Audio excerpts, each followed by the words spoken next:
So yun guys, quick tutorial lang about dun sa bagong task ng Magic Newton.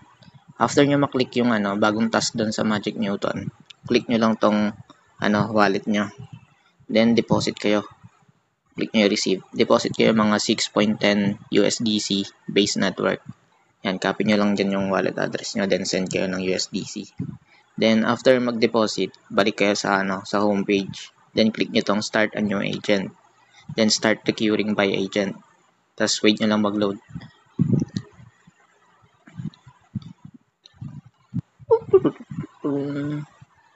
Yan.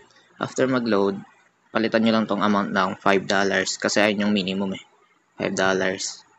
Then, yung sabay, pili lang kayo dito pero yung pinili ko Ethereum. Then, frequency, set nyo sa weekly. Then, yung end of date, mga pili kayo between May 26 to May 30 para isang beses lang siya magbabay ngayong week, which is today. So, pinili ko yung etong May 29. Then, click continue. So, yun. After mag-load, ito yung lalabas dyan. Then, confirm nyo lang to or continue ito. Continue nyo. Yan.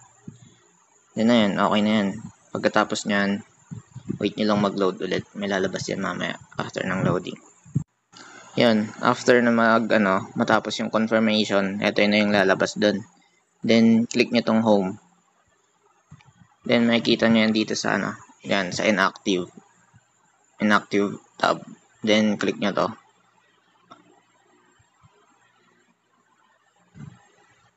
Ayan, sending payment na.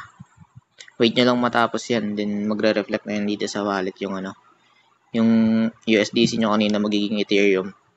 Then, yung gagawin nyo, kung gusto nyo na ibalik sa wallet nyo yung pera nyo, click nyo lang tong swap. Then, select nyo yung Ethereum. Tapos, dito naman, USDC. Ito. Yan. Tapos, i-swap nyo lang yan. Magtira kayo ng konting amount ng ETH para may gas fee kayo pag sinend nyo na pabalik sa wallet nyo yung USDC nyo. Click nyo lang tong send. Then, select USDC. Tapos, lagay nyo lang dito yung address nyo. Then, yung amount. Tapos, ayun. Okay na yun. Balikan nyo na yung task dun sa Magic Newton. Makukomplete nyo na yan. Yun lang. Thank you.